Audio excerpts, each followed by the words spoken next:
வணக்கம். திடீரென்று அதிமுக கூட்டணியில் இணைவதற்கான முயற்சிகளை பாமக மற்றும் தேமுதிக எடுத்து வருகிறது. இது குறித்தான தகவல்கள தான் பார்க்க போறோம். நேற்று வரைக்குமே தேமுதிக மற்றும் பாமக வந்து எந்த அணியில போக போறாங்க? அதாவது திமுக கூட்டணி வந்து தங்களுடைய கதவுகள அடைச்சுட்டாங்க. இதுக்கு மேல கூட்டணிக்கு சீட் குடுக்கறதுக்கு தயாரா இல்லன்னு. அப்போ இருக்கக்கூடிய 2 கூட்டணியில வந்து பாஜக அல்லது அதிமுக கூட்டணி.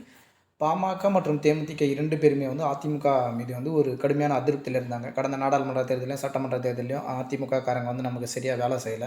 இதே பாமக கூட அதிமுகவுக்கு நல்ல இடங்கள்ல வந்து வேலை செஞ்சு, அவங்க தோல்வியுற இடங்கள்ல வெற்றி பெற வச்சது. ஆனா பாமக வேட்பாளர்கள் போட்டியிட்ட இடங்கள்லாம் வந்து அதிமுகல வந்து சரியா வேலை பார்க்கல அப்படின்னு சொல்லிட்டு அதிமுக கூட்டணி வந்து பாமக வெளியே இருந்தாங்க. அப்பயே வந்து சொல்லியிருந்தாங்க, இனிமே நாங்க வந்து அதிமுக கூட கூட்டணி சேர மாட்டோம்ன்னு. அப்போ பாமக வந்து உறுதியா வந்து பாஜகவை நோக்கி பயணிக்கும் அப்படின்னு சொல்லியிருந்தாங்க. பாமகவும் பாஜகவுடன் பேச்சுவார்த்தையில் ஈடுபட்டு வந்தது. தேமுதிகவும் பாஜக அணியில பேச்சுவார்த்தையில் ஈடுபட்டு கொண்டிருந்தாங்க. அப்ப திடீரென இப்ப வந்து இவங்க 2 பேருமே வந்து அதிமுக கூட்டணிக்குள்ள என்ட்ரி ஆகுறாங்க. இதுக்கான காரணம் என்னன்னு கேட்டீங்கன்னா, பாஜக வந்து எல்லாருமே வந்து மேல டெல்லி தலைமையிடம் கேட்டு சொல்றோம். பாமகவும் சரி, தேமுதிகவும் சரி, தங்களுக்கு வந்து ஒரு ராஜ்யசபா எம்பி வந்து கட்டாயம் வேணும் அப்படின்னு கேட்டிருந்தாங்க.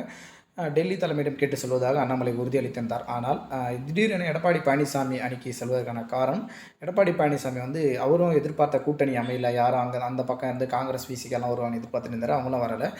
எனவே வந்து இந்த தேர்தல்ல வந்து தனித்து போட்டியிட்டா வந்து நிச்சயமா வெற்றி கிடைக்காது. எனவே ஒரு கூட்டணி பலம் இருக்கணும் அப்படின்றதுக்காக தேமுதிக மற்றும் பாமகவை எப்படியாவது இந்த அணிக்குள்ள கொண்டு வரணும் அப்படின்னு தங்களுடைய அணிகள் மூலமா தூதுவிட்டார்.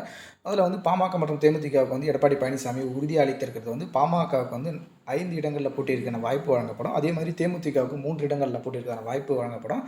அதுக்கப்புறம் அங்க நிற்கக்கூடிய வேட்பாளர்கள் செய்யக்கூடிய செலவையும் அதிமுகவே ஏற்கும் அப்படின்னு உறுதியளிச்சிருக்கிறாரு. இதனால தான் வந்து பாமக, தேமுதிக 2 பேருமே வந்து மகிழ்ச்சி அடைஞ்சிருக்காங்க.